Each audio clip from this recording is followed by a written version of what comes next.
श्री कृष्ण गोविंद हरे मुरारे, हे नाथ नारायण वासुदेव। श्री कृष्ण गोविंद हरे मुरारे, हे नाथ नारायण वासुदेव। ओम नमो भगवते वासुदेवाय। ओम नमो भगवते वासुदेवाय। कृष्णाय वासुदेवाय हरये परमात्मने प्रणतक्लेशनाशाय गोविंदाय नमो नमः। सच्चिदानंदरूपाय विश्वोत्पत्त्यादिहेतवे तापत्रयविनाशाय श्रीकृष्णाय वयं नमः।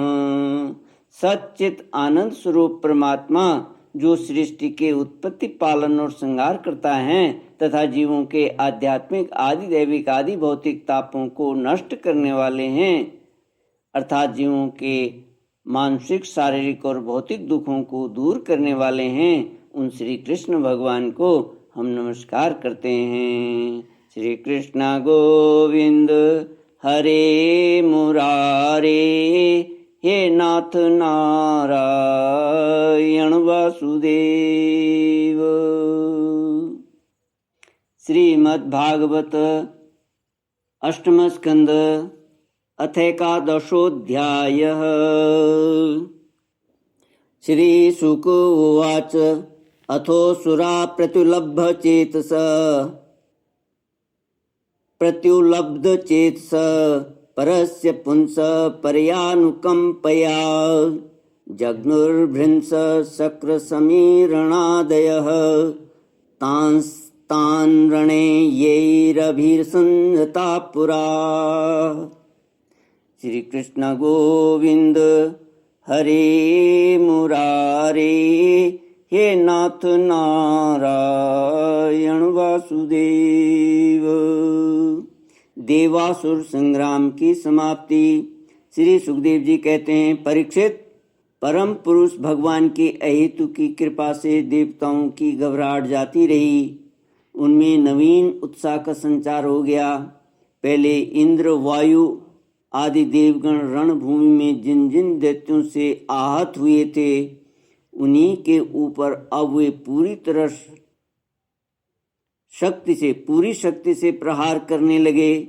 परम ऐश्वर्यशाली इंद्र ने बलि से लड़ते लड़ते जब उन पर क्रोध करके वज्र उठाया, तब सारी प्रजा में हाहाकार मच गया।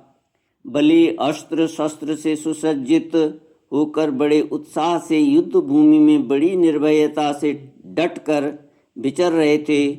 उनको अपने सामने ही देखकर हाथ में वज्र लिए हुए इंद्र ने उनका तिरस्कार करके कहा, मूर्ख, जैसे नट बच्चों की आंखें बांधकर अपने जादू से उनका धन ऐंठ लेता है, वैसे ही तू माया की चालों से हम पर विजय प्राप्त करना चाहता है। तुझे पता नहीं कि हम लोग माया के स्वामी हैं, वह हमारा कुछ नहीं बिगाड़ सकती।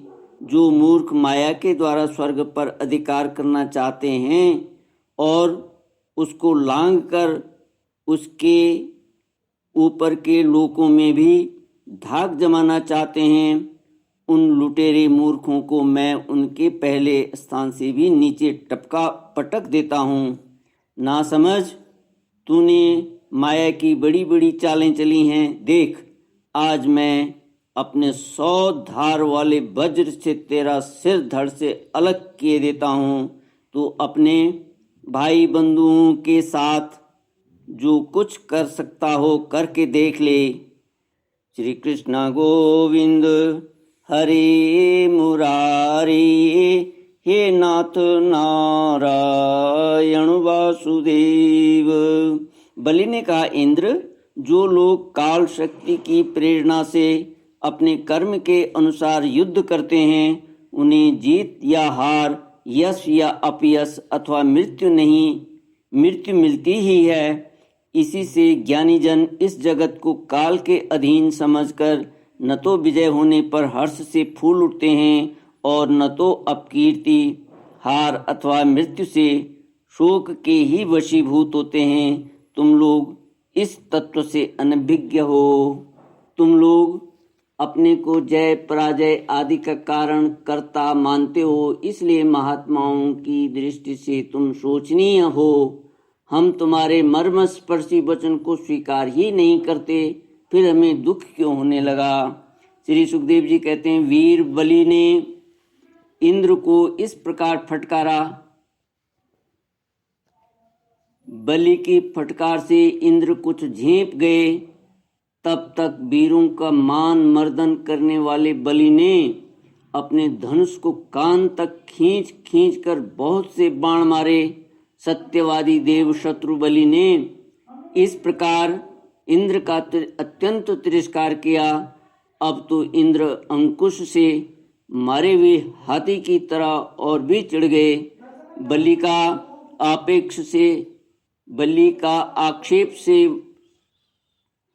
का आक्षेप वे सहन न कर सके।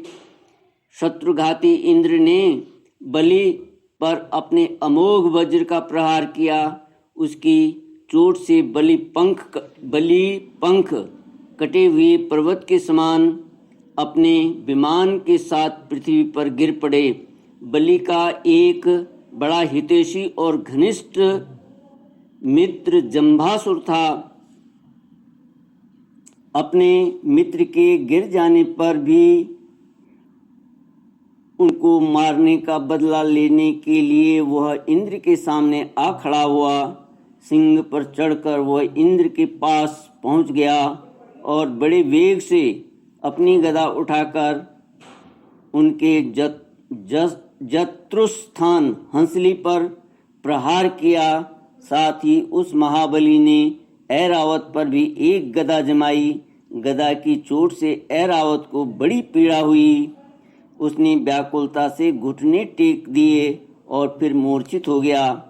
उसी समय इंद्र का सारथी मातली 1000 घोड़ों से जुता हुआ रथ ले आया और शक्तिशाली इंद्र ऐरावत को छोड़कर तुरंत रथ पर सवार हो गए। दानव श्रेष्ठ जंब ने रणभूमि में मातली के इस काम की बड़ी प्रशंसा की और मुस्कुराकर चमकता हुआ त्रिशूल उसके ऊपर चलाया। मातली ने धैर्य के साथ इस असह्य पीड़ा को सह लिया। तब इंद्र ने क्रोधित होकर अपने वज्र से जंब का सिर काट डाला।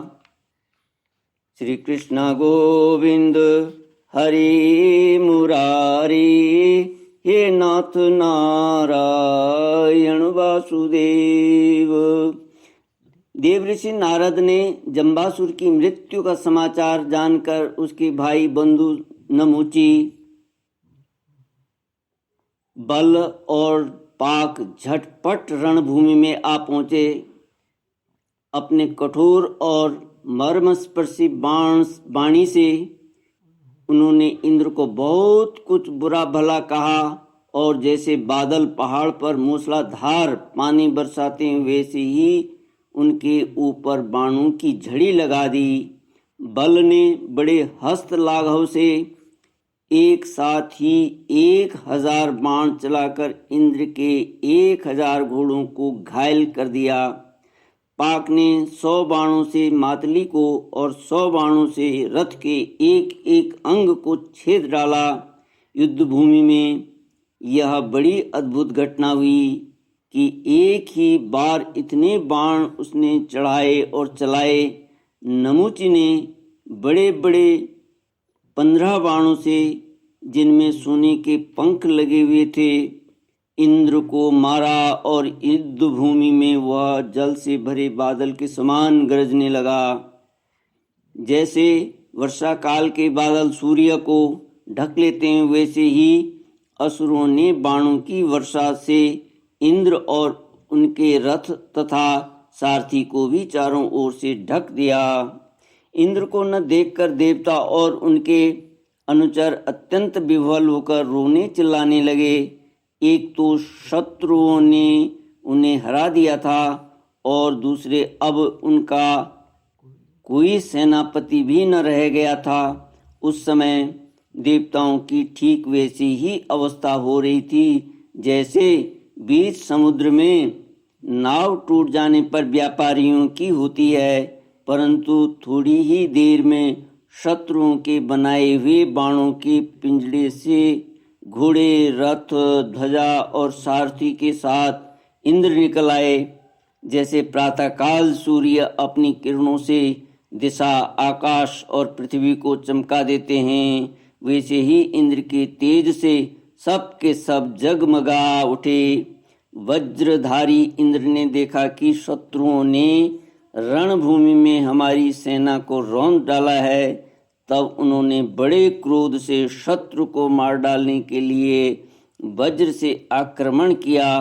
परीक्षित, उस 8 धार वाले पैने वज्र से उन दैत्यों के भाई बंधुओं को भी भयभीत करते हुए उन्होंने बल और पाक के सिर काट लिए। श्री कृष्ण गोविंद हरि मुरारी, हे नाथ नारायण वासुदेव। ओम पूर्णमद पूर्णमिदं पूर्णात् पूर्णमुदच्यते पूर्णस्य पूर्णमादाय पूर्णमेवावशिष्यते। ओम शांति शांति शांति। हरि ओम। श्री गुरुभ्यो नमः। हरि ओम।